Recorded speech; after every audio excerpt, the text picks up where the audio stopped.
Some nights pass like any other, but some they turn your whole life around. That night I was just a tired man behind the wheel, but by dawn I was no longer the same person. My name is David. I'm 42, a taxi driver in Boston. I live alone. My wife passed away years ago, and my daughter lives out of state.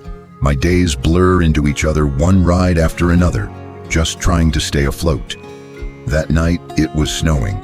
I was about to end my shift when I got a pickup on the outskirts of town. Something about it felt strange. I hesitated, but something inside me said, "Go." I pulled up to a small, dim house. A young boy opened the door, eyes swollen from crying. "Sir, my mom, she can't breathe, please help." No second thoughts.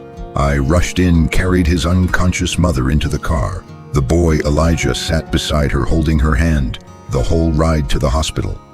Later that night, the doctor said if we had been even 10 minutes late, it could have been too late. Elijah looked at me and whispered, "You saved her." I looked away, hiding the tears forming in my eyes.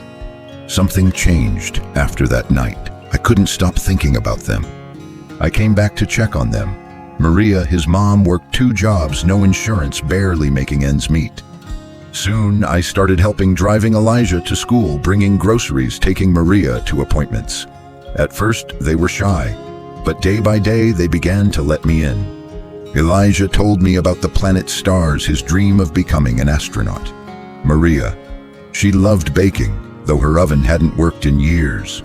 One day, Elijah asked shyly, "Will you come to my school, play Mom's still too tired?" That night, he sang, "You Raise Me Up." He kept looking at me the whole time. When it ended, I stood up and clapped like I never had before.